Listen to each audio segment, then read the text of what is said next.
In this presentation, we'll review the existing and projected enrollments for the North Kingstown District, as well as the existing capacity at its schools. Most Rhode Island school districts contract with NSDEC, an organization that produces annual enrollment projections. These projections are based on the fall enrollment numbers provided by the district for the current year, the number of live births in a community, and the historic patterns of people moving into and from the community.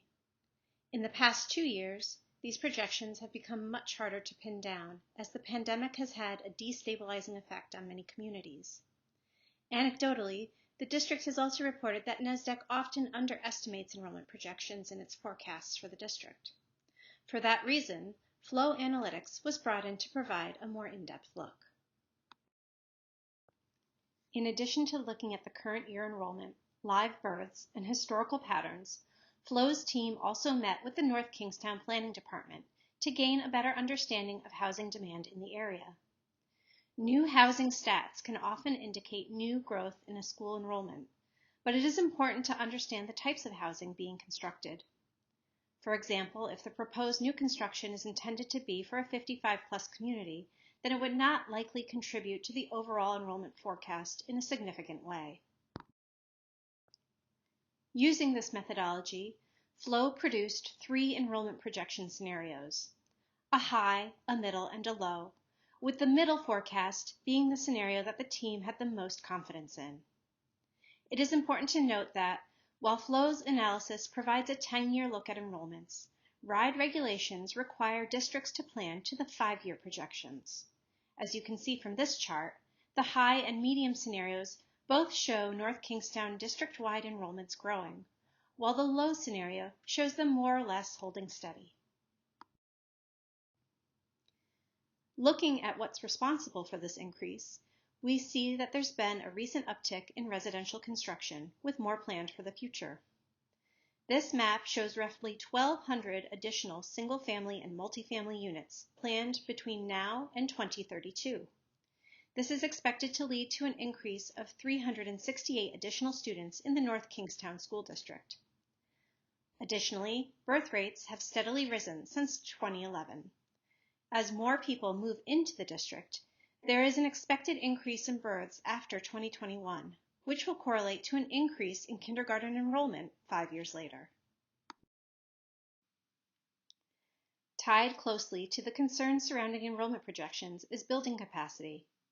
Capacity is the amount of students a building can hold and still perform well.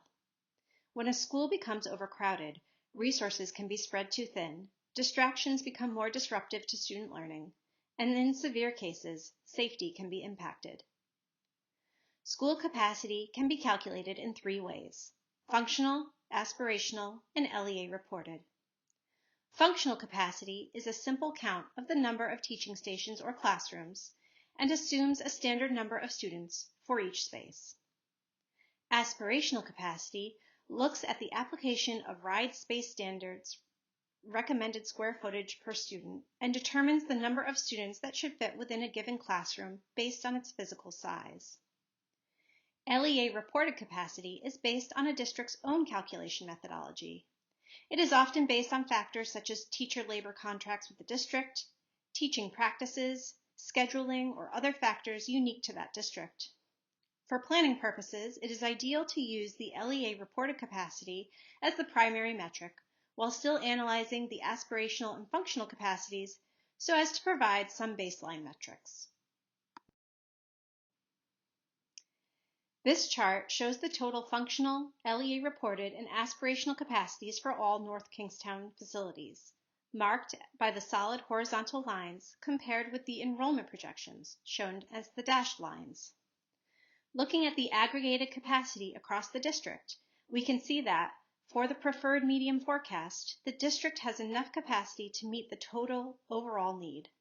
However, the aggregate is deceiving because, of course, facilities for a high school student are very different from that for an elementary school student. These spaces are not interchangeable. First, let's look at the aggregate of elementary schools. While elementary enrollment is expected to grow, it is still well below the LEA reported capacity, even at 10 years out. At the 5-year mark, enrollment is even below the aspirational capacity for the elementary schools. If we look at the LEA reported capacity in the year 2026, there is a total of 238 seats available. This indicates that there may be some potential for consolidation, or at the very least, reorganization at the elementary level. When we look at the elementary schools individually, we see that many schools will be operating below the LEA reported capacity, with Quidnesset having the most vacancies at 156 empty seats, while Forest Park is over the LEA reported capacity by 35 students. Davisville Academy is a unique program within the district as it houses the district's clinical day program for special needs students.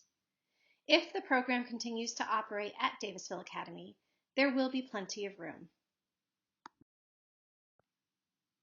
Like the elementary schools, the middle schools are also under capacity, with a total of 229 seats available. We can see that both Davisville and Wickford middle schools are operating well below their capacities by any measure. However, the total number of middle school students in the district exceeds the number of seats available at either facility, meaning that consolidation at the middle school level is only possible via new construction or construction of an addition.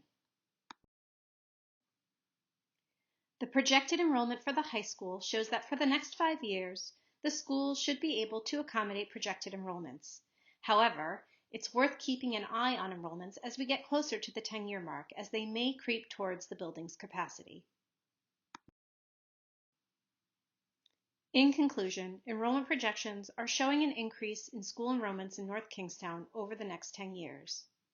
In spite of these projected increases, consolidation opportunities do exist at the elementary and middle school levels. And finally, the high school will continue to serve the population well in the next 5 years, but as we approach the 10-year mark, capacity might become an issue.